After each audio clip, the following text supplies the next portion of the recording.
Zoran Mamdani, the populist, socialist candidate for mayor of New York City, leading candidate.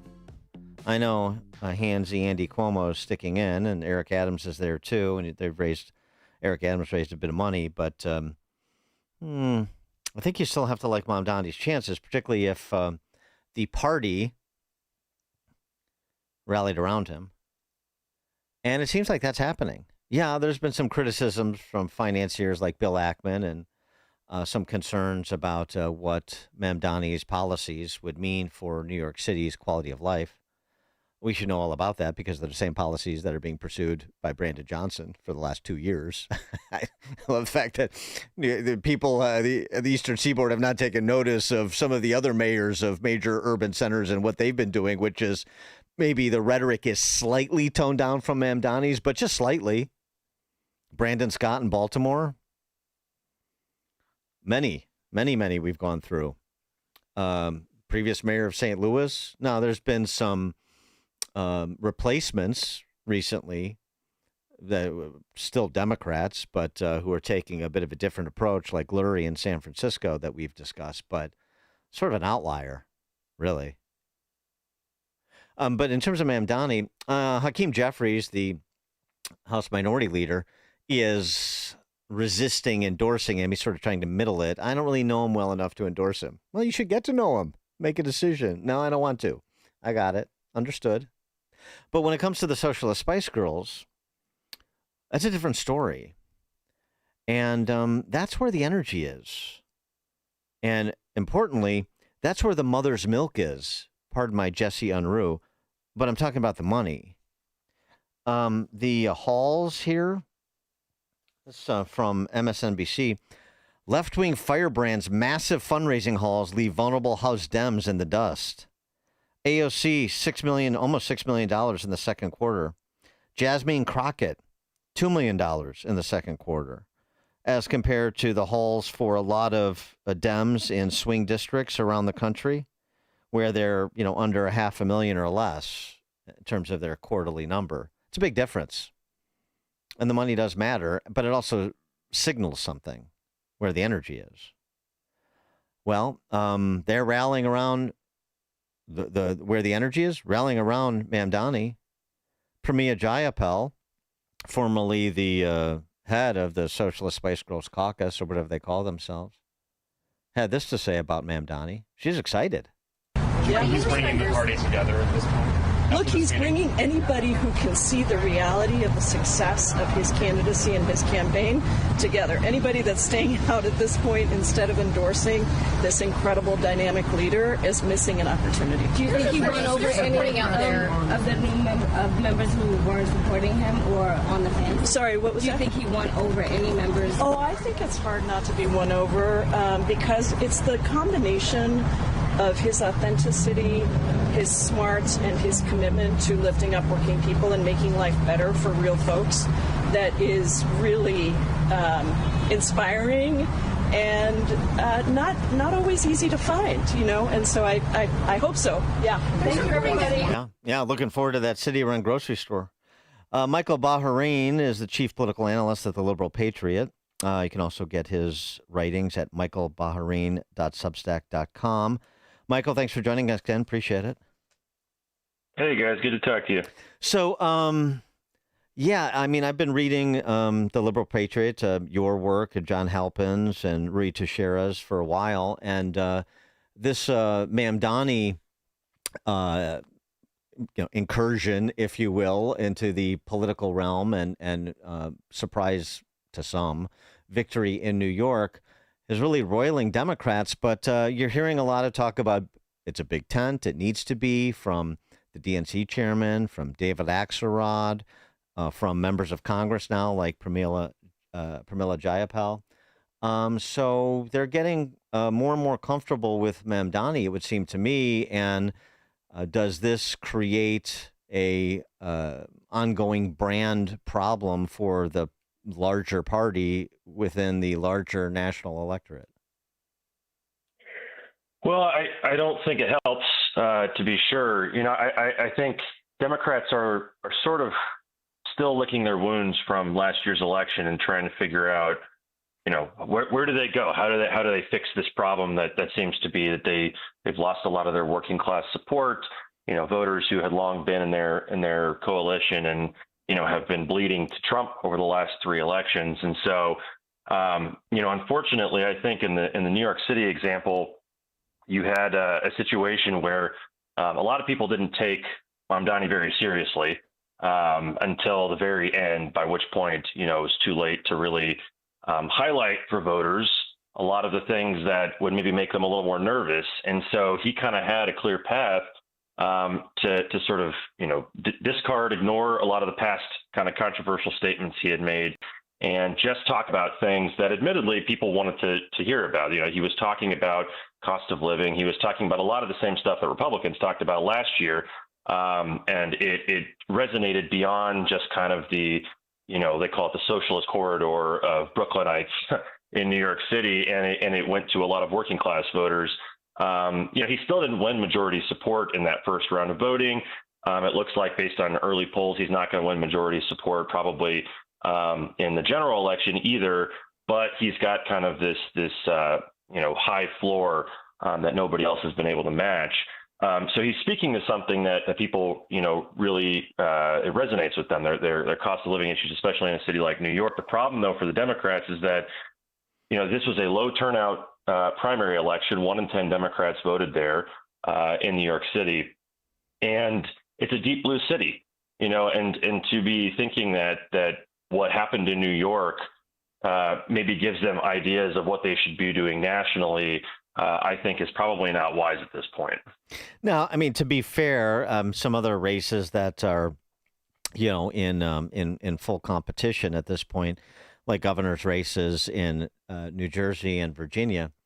The Virginia race is somewhat interesting too. Now going the other direction, Abigail Spanberger seems to have opened a double-digit lead on the incumbent Lieutenant Governor Winsome Sears, and Spanberger is not a moderate. I mean, not if you look at her voting record and compare it to people like Nancy Pelosi and AOC, but she's presented as a moderate. She presents as a moderate. The press corps in D.C. characterizes her as a moderate Democrat, and she seems to be doing pretty well in that state. So even perhaps wearing the cloak of a moderate, even if the sort of underlying substance is in conflict, maybe that's the way forward for the Democrats?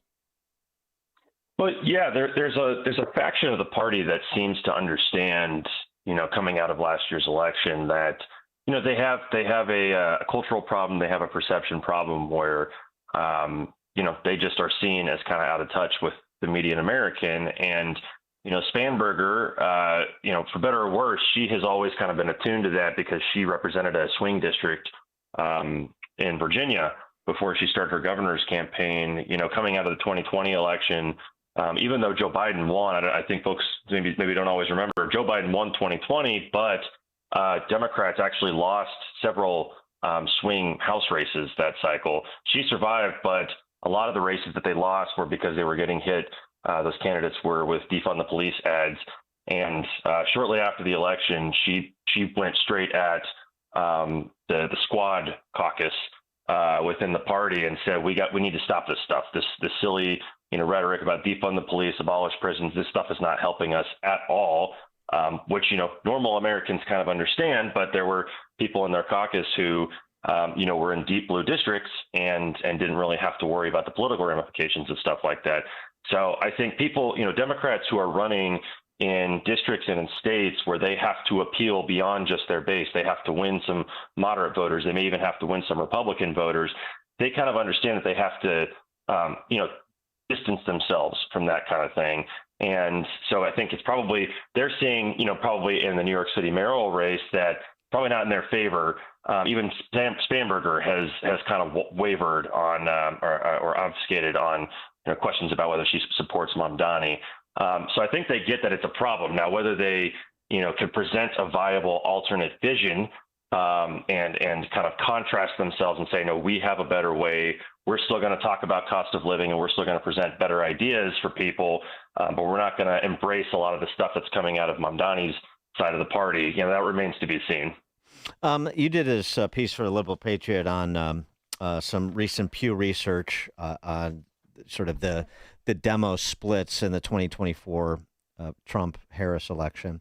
It's interesting, the vote margin shifts between 2020 and 2024.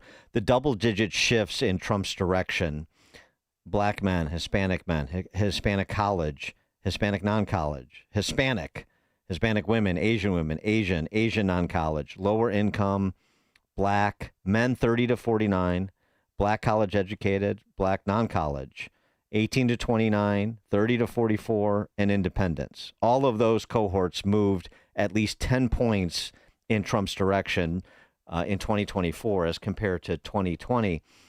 And so, there's been a lot of ink spilt about Trump making improvements with minority cohorts, voter cohorts, and this portends well for the Republican Party, and it gives lie to this idea that the Democrats had for a while, that sort of the changing racial demography of America means Democrat majorities for a time immemorial going forward. But there's still this question of whether or not those gains can be sustained post-Trump, or if they're uniquely sort of a Trump dynamic and a combination of Trump and the choices in 16 and 20 and 24 dynamic. And what's your sense of that? Yeah, no, that's a good question. So it's something that we're monitoring right now as well. You do see sort of in Trump's approval rating, since he took office when he was about 12 points above water, that is now flipped. And some of that has been driven by especially losses with Hispanics. But, these changes have happened during the Trump era, which now is going on 9 years. So you're kind of trying to parse out, well, how much of this is a longer term trend versus how much of this is related to Trump. But, the thing is, I think a lot of people they make the mistake of assuming that, minorities support Democrats because they agree with their social and cultural attitudes and they agree with them on a lot of policy. That is true in some case. But a lot of minority voters are actually quite moderate to socially conservative and have historically aligned themselves with the Democrats for kind of identity-based reasons. But as a lot of black voters, Hispanics, Asians see themselves more as part of kind of the American project and as part of a broader national identity, as opposed to their kind of racial or ethnic identity, they've been starting to vote more their ideology. There's been a lot of post-election research that has suggested this. And, and if they're more moderate, if they're more conservative, that may open the door for Republicans to make gains. Now, black voters overall were still a heavily Democratic group in the last election, but Trump doubled his vote share with them. That's not nothing. And Hispanics specifically were essentially a swing group. Harris won them by less than 10 points, which is, not unheard of for a Democrat in modern times. So, again, this maybe depends a little bit on how Trump's next 3 years in office go, if he's able to kind of win back some of the support that he's lost a little bit. But it does seem like there is evidence that these groups would probably be open to voting for Republicans down the road if the right Republican comes along and can show credibility with them. Right. I mean, it seems there's more of an open-mindedness, more of a welcoming attitude going in both directions. And that's been to the benefit of Republicans. But I wonder, too, how much of it is just, look, so many of these urban centers where you have disproportionate percentages of minority residents and voters are sort of catastrophes. The quality of life just isn't particularly good. I mean, to me, this was sort of the basis for this abundance agenda that was raised as the path forward for the center left, and that you guys at the Liberal Patriot have been talking about for a while, but it's not really being embraced by politicians in those urban centers and including at the state level in some blue states. Yeah. I mean, I do think that, as big cities have struggled, you have a lot of especially working class residents who say, we've had this kind of same type of governance as long as we can remember. Nothing has improved. I mean, you saw the biggest gains for Trump coming in places like New York City, in Los Angeles, in big urban areas. I think of people who just said, we're going to try something different right now. So it kind of depends on, I think, how those cities start to be run in the future. I mean, as you've kind of pointed out, a lot of these big cities are still kind of doubling down on past ways of operating. And so, if they continue to exhibit poor results, you may see more and more inroads coming for future Republicans. It's the Democrats. This is one of their big issues coming out of 2024 is how do they better govern these cities? Because, if you don't have a city, if you don't run a city that people, want to move to and think, yeah, I see myself there. And instead people are trying to get out because it's unaffordable, because you have issues with crime, you have overcrowding, with new arrivals of immigrants, that kind of thing. That's not really a model that people might think, oh, yeah, we want to support the party that runs that. They're going to look to other cities that are better run, that tend to be run by moderate Democrats or even Republicans. So that's a big issue that this party's going to have to reckon with going forward for sure. Yeah, I mean, it's my contention, and I don't know where or when, but just with the trajectory of some of these cities and the performance of some of these mayors, particularly in a high-profile way, Karen Bass in L.A. comes to mind, Brandon Johnson in Chicago comes to mind, that there's going to be a surprise somewhere. There's going to be a candidate that doesn't just get close, as some have, like the L.A. mayor's race last go-around, that surprises and actually wins just because people have had enough. Yeah. And I mean, you already have seen a little bit of evidence since 2020, right, in some of these West Coast cities. San Francisco is kind of a high-profile example of both the mayoral race and the district attorney race there, where there was a pretty swift backlash to some of the lax crime measures that were put into place and some of the education stuff that was going on there as well. And I think you saw some backlash in places like Seattle as well. So, and these are cities that are quite diverse, that have significant working class populations. It's kind of common with this theme that we're talking about here, So, we'll see, in places like Chicago and places like LA, if governance continues to trend in the wrong direction, you could be in for a surprise in one of these places. Michael Baharaeen, chief political analyst at the Liberal Patriot.